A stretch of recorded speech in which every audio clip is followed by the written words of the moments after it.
qu'en même temps que j'allais avoir mon premier fauteuil, j'ai trouvé un appartement qui était adapté à mon handicap.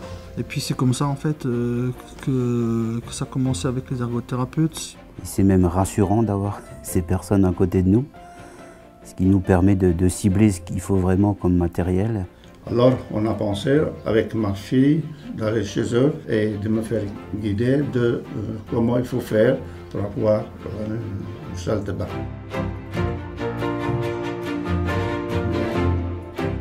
Ici, vous êtes dans un espace d'exposition de matériel, donc d'aide technique essentiellement, spécifique pour des personnes en situation de handicap ou en perte d'autonomie. On est situé effectivement place Franklin, donc on est quasiment au cœur de Mulhouse, près du centre-ville, vraiment très proche. Pour le montage, démontage, pour le chargement dans la voiture, il n'y a pas de souci particulier. Je vois des patients qui sont susceptibles de bénéficier d'une prescription de motorisation pour leur fauteuil ou de fauteuil motorisé, donc où il y a une nécessité que le patient soit vu par un médecin de rééducation pour valider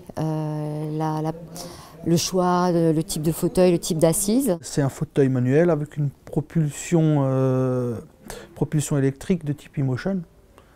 Donc ça me permet de me déplacer beaucoup plus facilement dans mon quotidien. Quand j'ai vu que je pouvais monter une pente avec ce système, j'ai compris que voilà, que c'était vraiment formidable, quoi. Donc là on a un espace à la fois salle de bain mais également chambre, où l'idée c'est de pouvoir un peu simuler et de se replonger dans un espace de vie. Donc ça peut passer effectivement par un essai sur place avant de pouvoir vraiment aller au domicile de la personne. On a réussi à avoir un bac qui est assez plat, parce qu'ici avant on avait un bac de 21 cm qui était super dur à franchir, et en plus à l'intérieur il n'y avait pas d'antidérapant. Donc on a installé un siège qui est relevable, donc fixé au mur, comme ça c'est plus stable aussi pour s'asseoir.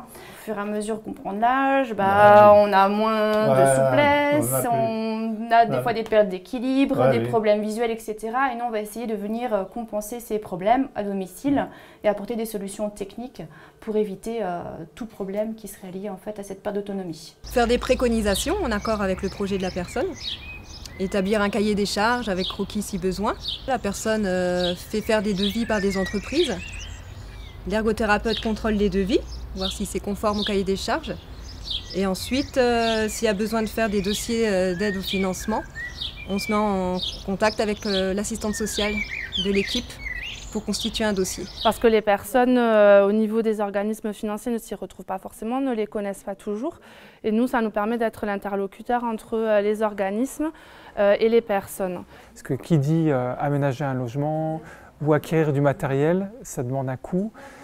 C'est pas forcément évident de l'assurer pour tout le monde, donc il y a des aides possibles et ça demande en tout cas de connaître ces aides et de pouvoir monter les différents dossiers pour constituer tout un plan de financement pour aboutir à la réalisation de ce projet.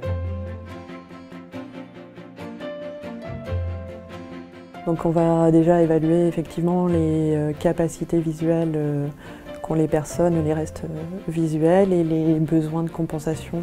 Commencez l'enregistrement. Dossier MDPH. Au-dessus, c'est pour augmenter le volume. Là, oui. Et au-dessus encore, vous avez le bouton marche-arrêt. Si je mets des dossiers, je mets une étiquette dessus, je la vocalise avec un stylo.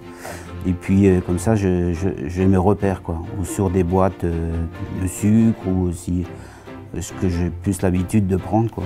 Que j'ai pas besoin de chercher, de lire, de forcer. Voilà. Ici, nous sommes dans l'espace dédié donc à la déficience auditive, où nous avons différentes aides techniques pour les sonnettes de porte, par exemple, pour le réveil. J'étais un peu catastrophé, le fait de tomber dans l'aspect visuel tel qu'il est maintenant. Et ben, avec tous ces acteurs qui sont à côté de moi, m'a permis de me remettre debout, tout simplement.